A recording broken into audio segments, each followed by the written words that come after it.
Outdated Narrative on Kashmir by Dr. Nazir Gilani. There could be no two opinions that the people of Kashmir are no more a people with a legend and a song. It was said by a non-Kashmiri in his report in defense of their right of self-determination at the UN Security Council. We seem to have been anesthetized and have decided to live for ourselves and for today only. There is no faith or determination that we have inherited a responsibility and need to leave a better future for our children. Kashmiri leaders as a rule since 1990 have given up on a number of areas and seem to have contracted out the substantive merits of their political narrative to our traditional advocate, the state of Pakistan. They have no interest in an ongoing civil society struggle in Pakistan.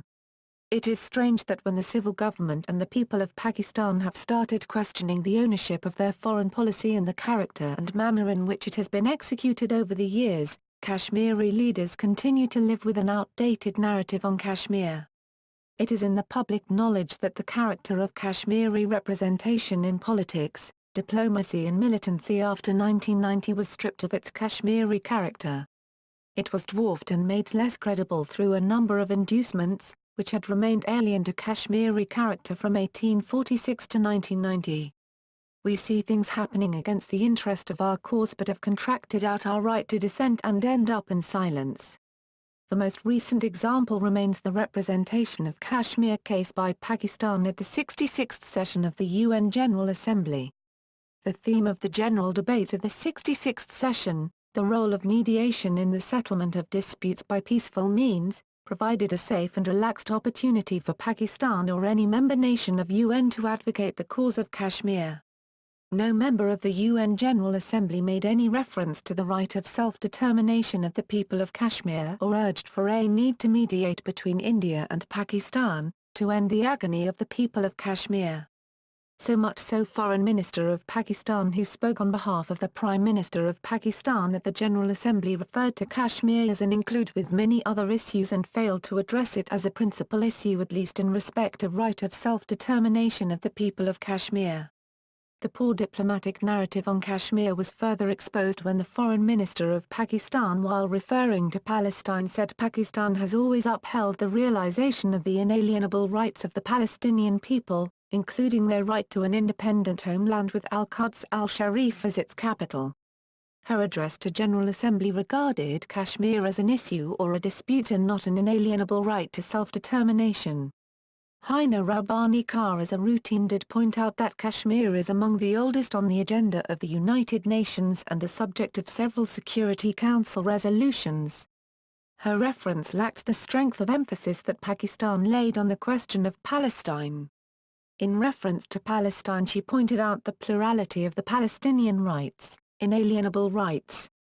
The hollowness in her narrative on Kashmir was further noticed when she said a peaceful resolution that accords fully with the aspirations of the Kashmiris, is a sine qua non for durable stability. As is the need for safeguarding of their fundamental human rights. In fact we have acted as enemies of the people of Kashmir and their right of self-determination.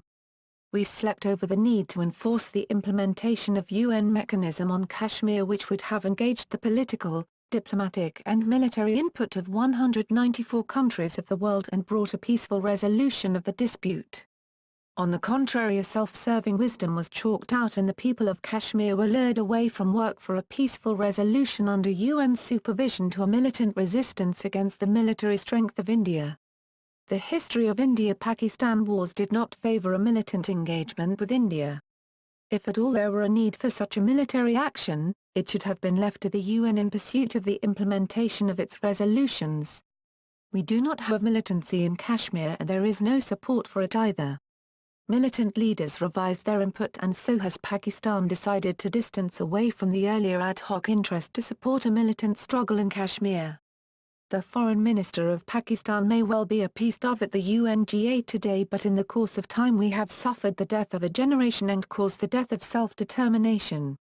Foreign Minister of Pakistan set an example of great injustice and double standards when she said that our troops have laid down 6,532 shuhada, or martyrs. 19,190 of our strongest, bravest and most honor-worthy boys have suffered injuries. And it does not stop there. We have seen 3,629 of our police and paramilitary personnel embrace shahadat, or martyrdom. 10,720 of these men and women of the police and paramilitary services have been injured since 2002. The grieving mothers, daughters, sisters and wives of these brave men and women are a constant reminder of our need to be vigilant and to fight the menace of terrorism. In parallel, a foreign minister had a case of nearly 100,000 Kashmiri shuhada, large number of injured Kashmiris and a far exceeding number of grieving mothers, daughters, sisters and wives of these brave men in Kashmir. One could see that her humanity remained relative and boxed. She was less humane when it came to the tragedy of Kashmir and unimpressive in advocating the inalienable rights of the people of Kashmir. It is time that the people of Kashmir revisit their legend and song and decide the merits of their narrative on Kashmir. The all-parties conference held in Islamabad, where military leadership, including ISI, had to appear, mainly focused on changing the ownership of foreign policy in Pakistan, is a proof that people in the neighborhood and around the world want to take full control of their lives at home and abroad. After listening to the Foreign Minister of Pakistan at the UN that we will stand up for the weak and vulnerable abroad. We will support the human rights of Kashmiris. We will speak in support of the Palestinians. We will educate our children. We will protect our children. There is no room for any complacency in gearing up to take charge of our own political narrative at home and abroad. If there had been a genuine input in the representation of Kashmiri people at the UN, their human rights and the concern of their children would have been addressed in its true perspective. There would have been a full mention of the Kashmir Spring and loss of life during peaceful protests. There should have been a full mention of the duty of the government of Pakistan and all member countries, including India, at the UNGA to protect children in Kashmir. Our leaders should engage those that they liaise with in Pakistan in regard to Kashmir and seek an explanation on the Foreign Minister's statement where she said we must ensure that our United Nations is the best representation of the aspirations of our peoples. If Pakistan subscribes its faith in UN in this manner, why is it that the Kashmiri leaders and other operatives appointed in this regard have been encouraged to distance away from UN mechanism on Kashmir? What holds Pakistan from demanding that pending the resolution of self-determination there should be 3 governments at Srinagar, Muzaffarabad and Gilgit in accordance with the UN mechanism? It would expose the common man and woman in Kashmir to the political and economic support of 194 countries of the world. UN is a neutral body and would act in accordance with the principles of UN Charter. It seems we are enemies of Kashmir case. Author is London-based Secretary-General of JKCHR, NGO in special consultative status with the United Nations and can be mailed at dr-nazirgilani@jkchr.com.